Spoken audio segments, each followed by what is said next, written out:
Bienvenidos. Hoy nos vamos de viaje a un siglo fascinante, el siglo IX. Una época, de imperios que se rompen, de lealtades a prueba. Un auténtico polvorín. Totalmente. Y en medio de todo, una figura que a menudo pasa desapercibida, el Papa Benedicto III. Para analizarlo, nos vamos a basar en un documento muy interesante, titulado El testigo de la autoridad apostólica frente al poder del mundo. A ver, la escena es la siguiente. Roma, mediados del siglo IX.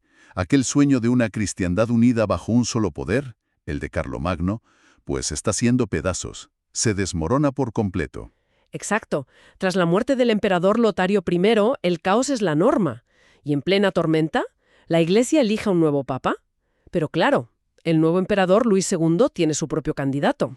El clásico conflicto de intereses. Eso es, así que nuestra misión hoy es desgranar cómo este pontificado, que fue brevísimo y, muy convulso, sentó un precedente clave sobre la independencia del poder espiritual frente al político. Es que la historia es increíble, porque a primera vista parece la crónica de una derrota anunciada. Claro. Tienes a un papa sin ejército, sin poder militar, frente a un emperador que lo tiene todo.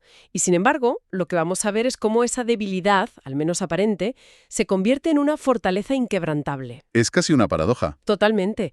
La historia de Benedicto III es un caso de estudio sobre cómo la firmeza de principios puede, contra todo pronóstico, triunfar sobre la fuerza bruta. Es una lección sobre el poder, pero de un tipo de poder que no suele salir en los titulares. De acuerdo, pues empecemos por el principio. El documento arranca con la elección de Benedicto, pero ¿cómo se pasa de una elección papal a un choque de trenes con el imperio? No fue una simple disputa diplomática, ¿verdad? Para nada. Fue una colisión frontal, vamos. Tras la muerte del Papa León IV, el texto nos cuenta que el clero y el pueblo de Roma eligen a Benedicto. De forma unánime, creo. Sí, de forma unánime. Era un presbítero de la iglesia de San Calixto, un hombre conocido por su piedad, por su cultura, no por sus conexiones políticas. O sea, una elección interna. Interna, pacífica, pero el emperador Luis II lo ve como una afrenta personal. Él quería imponer a su hombre, un tal Anastasio, y el documento lo describe como un personaje ambicioso y turbulento. Vaya perfil. Y tanto. Ya había sido excomulgado y tenía el apoyo de la aristocracia franca. O sea, el candidato perfecto para el conflicto. Entiendo. O sea que el emperador no solo proponía a alguien, sino a alguien que ya era problemático para la Iglesia.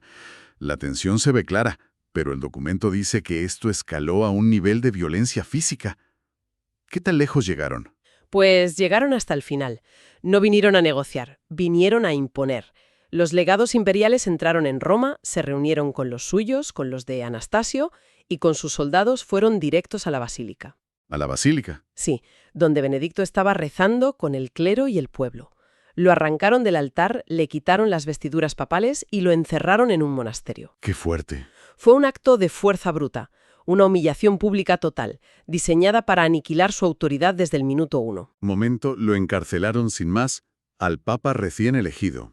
Eso es de una audacia increíble. Con el papa en prisión, el candidato del emperador tenía el camino libre. ¿Cómo reaccionó la gente de Roma? ¿Hubo miedo, resignación? Podría haber sido el fin, sí, pero aquí es donde la historia da un giro espectacular. La reacción del pueblo es el primer pilar de la fortaleza de Benedicto.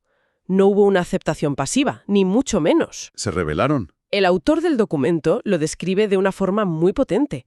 Dice que fue una escena que recuerda a las páginas de los Hechos de los Apóstoles. El pueblo, nobles y gente común, se negó a aceptar al usurpador. Se congregaron en las iglesias, ayunaron, rezaron. Y al final estallaron. Totalmente. Se amotinaron, rodearon el lugar donde Benedicto estaba preso y exigieron su liberación. La presión fue tan abrumadora que los propios enviados del emperador tuvieron que ceder. No les quedó otra. No.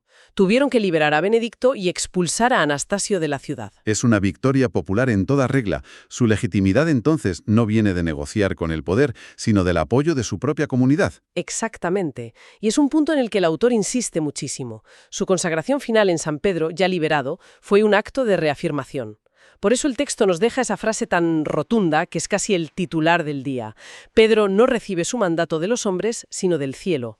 Se traza una línea roja. Desde el principio, la autoridad del Papa emana de su misión divina, no del permiso de un emperador. Vale, entonces, Benedicto es consagrado, pero el emperador ha quedado en evidencia. La tensión sigue ahí. ¿Cómo gestiona esa relación a partir de entonces? ¿Intenta apaciguar las cosas o se enroca en su victoria? Y aquí vemos su inteligencia estratégica. No busca la confrontación directa, pero tampoco cede un milímetro en el principio fundamental. Lo que hace es articular una doctrina. Plantea una guerra de ideas. Eso es.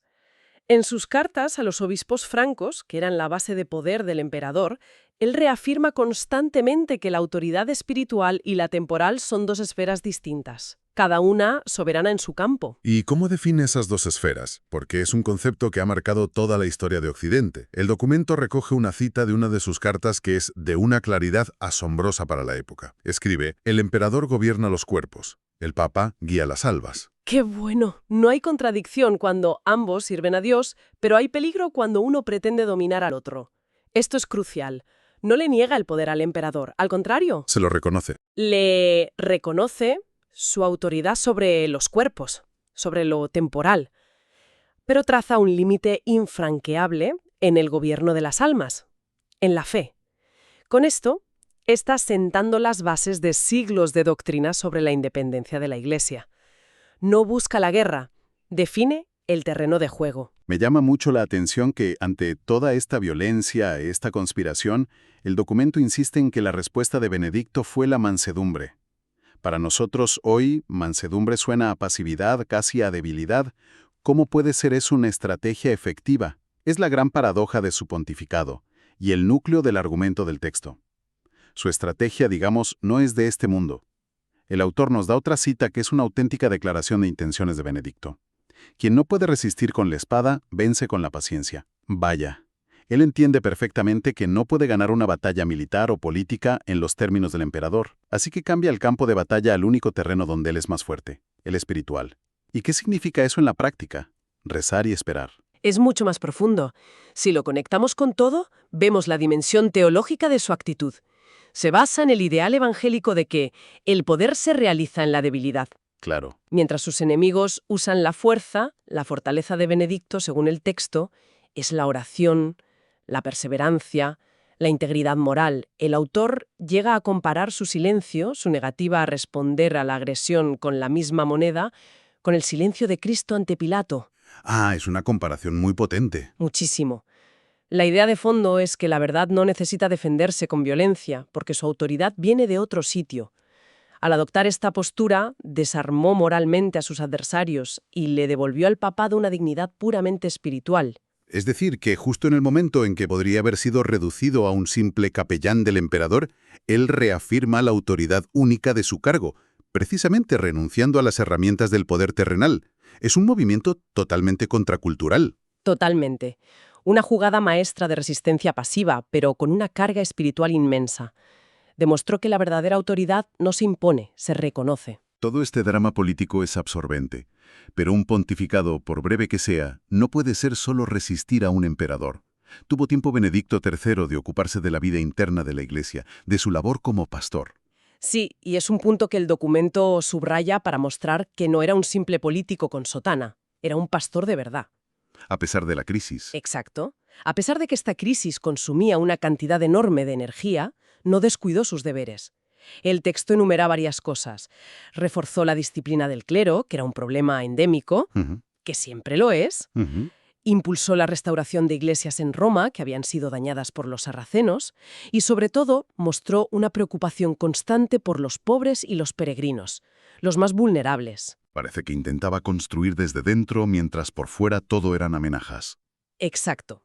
Hay una frase de una de sus homilías, citada en el texto, que lo resume de maravilla. Dijo: «La Iglesia no se sostiene por la fuerza de los muros, sino por el amor que une los corazones». ¡Qué bonito! Es que, en medio de una lucha por el poder, él recordaba a todos que la verdadera fortaleza de la Iglesia no estaba en los palacios ni en los ejércitos, sino en la caridad y la unidad de su gente. Era su forma de decir que la autoridad que perdura es la que se gana sirviendo, no dominando. Y además de la política imperial y la labor pastoral, el texto menciona otro frente abierto que solía ser un dolor de cabeza para los papas, Oriente y la controversia iconoclasta. Correcto. El gran debate sobre si era lícito o no venerar imágenes sagradas. Y aquí vemos la coherencia de Benedicto. Su principio es el mismo: defender la doctrina frente a cualquier presión, sea política o teológica. A los obispos orientales es puramente teológico y muy, muy profundo. ¿Cuál era ese argumento? Lo resume en una frase brillante. Quien rechaza la imagen del Hijo, rechaza la carne que asumió por nosotros. Ah, claro. Lo que está diciendo es que si crees que Dios se hizo verdaderamente hombre, un ser de carne y hueso en Jesús, entonces su humanidad puede ser representada. Negar que se pueda pintar un icono de Cristo es, en el fondo, una forma de negar la encarnación. Es un argumento potentísimo, desde luego. Vincula una práctica piadosa con el dogma central del cristianismo. Entiendo. Así que, ya fuera un emperador en Occidente intentando imponer a alguien o una corriente teológica en Oriente atacando los íconos, su respuesta era la misma: una defensa serena pero inquebrantable de los principios de la fe. Esa es la clave, la coherencia. No actuaba por conveniencia política, sino por convicción doctrinal, en todos los frentes. Si unimos todas las piezas, tenemos a un papa que en apenas 2 años y medio tuvo que sobrevivir a un intento de usurpación, redefinir la relación Iglesia-Imperio, mantener la disciplina interna y abordar crisis teológicas. Mirando en retrospectiva, ¿cuál es el legado que deja este pontificado tan breve pero tan denso? El legado principal, yo diría, es un modelo de autoridad. Su pontificado se convierte, como dice el documento, en una ilustración viva de la teología del ministerio petrino, o sea, una autoridad entendida no como dominación, sino como servicio. Como confirmación en la fe. Exacto. El autor lo resume en otra frase magnífica. Pedro no manda como un rey, sirve como un testigo. La resistencia de Benedicto no fue un acto de orgullo, ni una maniobra política. Fue un acto de fe, una proclamación de que el Evangelio está por encima de cualquier estructura de poder humano. Supongo que eso nos lleva a la cita más contundente de todo el documento, la que cierra el círculo sobre esa batalla entre su frágil papado y el poderoso imperio. Los reinos pasan, la fe permanece. Es una declaración definitiva sobre dónde reside el verdadero poder según esta perspectiva. En resumen, la historia de Benedicto III es la de un papa que, desde una posición de aparente debilidad, sin ejército, sin poder político, demostró una inmensa fortaleza espiritual. Su breve pontificado se convirtió en una lección magistral sobre la libertad interior y la fidelidad a una misión. Exactamente. Y para terminar, el documento nos deja una reflexión que parece escrita para hoy. A ver. Señala que el ejemplo de Benedicto III sigue siendo una lección para cualquiera que deba resistir la tentación de comprometer la verdad por conveniencia. Y esto los lleva a una pregunta que podemos dejar flotando en el aire. Adelante. En una época como la nuestra, en la que la conveniencia, la eficacia, el poder, a menudo parecen ser los valores dominantes, ¿dónde se encuentra la fortaleza para mantener los principios, incluso cuando hacerlo parece un acto de debilidad o, bueno, de pura ingenuidad?